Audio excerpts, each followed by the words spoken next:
Et oui, c'est le grand retour des 100 kills de Bienne, les vrais, les mythiques. Et on en parle avec vous, Martin Reber. Alors je le dis, après la boucle de 20 km proposée 5 fois l'an dernier en mois de septembre, c'est le grand retour. Pourtant, s'il y a les quelques grands noms, la participation reste en baisse. Est-ce qu'on doit se faire du souci pour cette course ? On doit un petit peu s'inquiéter, de toute façon. C'est comme les autres grandes courses aussi qu'on a déjà eues cette année, comme Lausanne, comme le Kerzerslauf, comme Berne. Tout le monde qui a eu environ 30% de moins de participants. Nous, visiblement, ça fait quasiment la même chose, visiblement jusqu'à aujourd'hui. Alors on a beaucoup parlé des effets de la pandémie, mais la pandémie, pratiquement le corona est loin. Est-ce que c'est pas plutôt parce que c'est 100 kills, c'est une distance qui est peut-être trop difficile, trop longue et qu'il n'y a plus assez de sportifs pour ce genre d'épreuve? Moi, je ne crois pas jour aujourd'hui. Les mordus du sport, ceux qui veulent un défi hors norme, courir la nuit, 100 km, c'est vraiment mythique. Et puis les gens, ils cherchent vraiment des défis. On regarde, ils veulent les Mais ils monter. cherchent des défis, mais ils vont plutôt faire du trail. Maintenant, ils vont en montagne, ils vont faire plutôt des trucs où les limites sont vraiment dépassées. Là, on va courir à plat, en gros. Je dis vraiment en gros sur ce parcours-là. Mais c'est peut-être... ça a perdu en fait en attractivité, cette épreuve. À quelque part, vous avez peut-être raison. 100 km, c'est 100 km. La nuit, on a une course unique.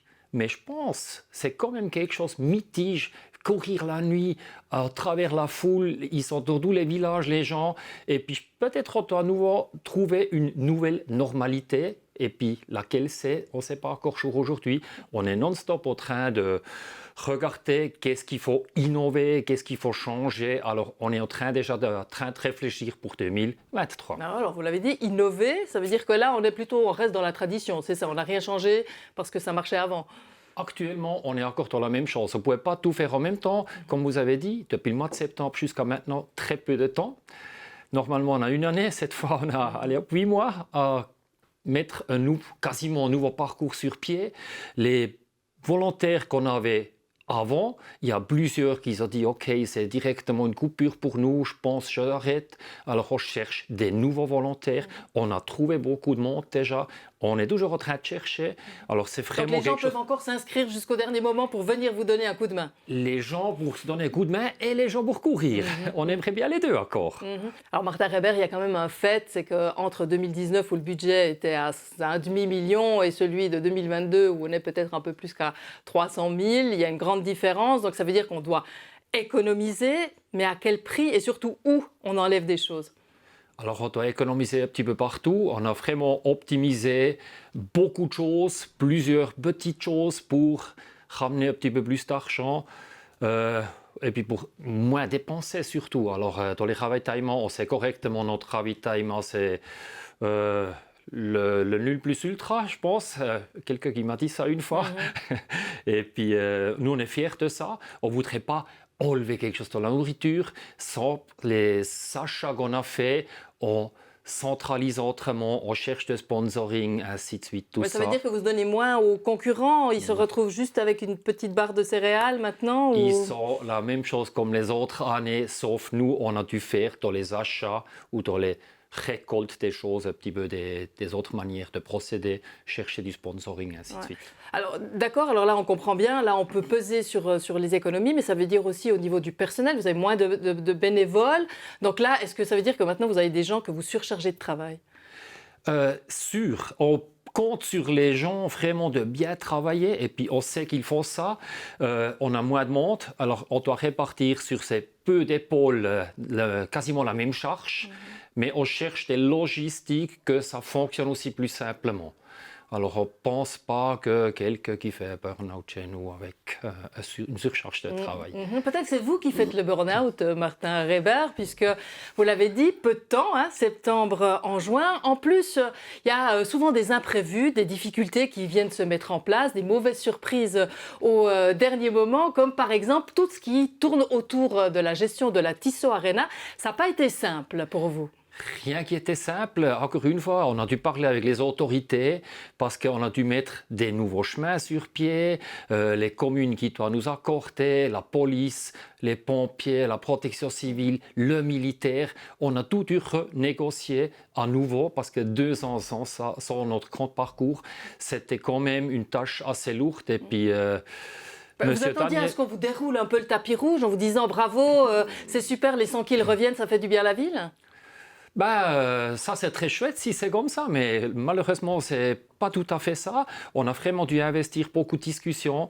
Daniel Meillet, qui est responsable pour le parcours, lui, il a énormément investi. Alors chapeau à lui et puis les autres chefs de département, tout ce qu'ils ont fait pour faire possible que les 100 km ils à nouveau sur pied. Parce que ça pourrait être impossible à force qu'on nous mette des obstacles et du bâton dans les roues. Vous avez l'impression que la ville de Bienne ne vous soutient pas assez? Nous, on peut toujours compter sur plus de soutien, ça c'est clair. Je ne parle pas seulement financier, mais vraiment au niveau où on profite de cette épreuve. Oui, alors ça c'est clair. Une institution comme la nôtre, qu'on met quelque chose comme ça sur pied, on compte absolument sur les communes, sur les villes. Et puis, au cran, on peut dire on a une bonne collaboration avec la police, avec la protection civile, avec la ville de Bienne. On trouve les terrains d'attente, mais ça demande beaucoup de discussions. La discussion, c'était aussi au fond ce départ et cette arrivée à la Tissot Arena. Longtemps, on a parlé plutôt d'être en plein centre-ville pour vivre la fête. Pourquoi finalement on en revient à ancrer maintenant cette Tissot Arena dans ces courses de Bienne? Alors la Tissot Arena, c'est une infrastructure sportive au top. Alors on a vraiment tout là, bonne grandeur, bonne échelle pour nous. Et puis on traverse 2 fois la ville de Bienne. Alors les petites courses, il faut un aller et puis il faut un retour. Vous parlez bien des petites courses. La ville, elle vit. Et puis les 100 km, ils passent une fois. Comme avant aussi, ils passaient seulement une fois et puis après ils sont loin. Et puis, on est quand même nous retourné dans la ville parce qu'on veut que le centre de la ville qui vit, que tout le monde qui puisse un petit peu profiter de cette course, que c'est une fête de la nuit. Alors, on vous sent bien, hein, vous êtes motivé, vous avez encore la flamme Martin Reber. Cette flamme, est-ce qu'elle va durer encore longtemps à la tête de ces courses de Bienne? Est-ce que vous envisagez de laisser une fois cette présidence et de laisser ça peut-être à quelqu'un qui amènerait un nouveau souffle? Sans cette flamme, vous n'arrivez pas à mettre une course comme ça sur pied. Et puis pour ça, on est plusieurs derrière ça qui aident le comité,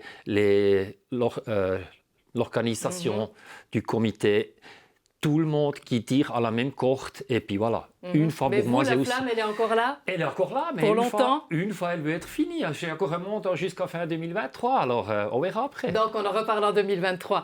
Martin Reber, eh bien, bonne nuit des nuits, faites la fête et puis profitez de ce moment sportif. Merci beaucoup. Également, merci beaucoup. Voilà, c'est la fin de cette émission. Tout continue sur Télébilingue et nous, on se revoit bientôt.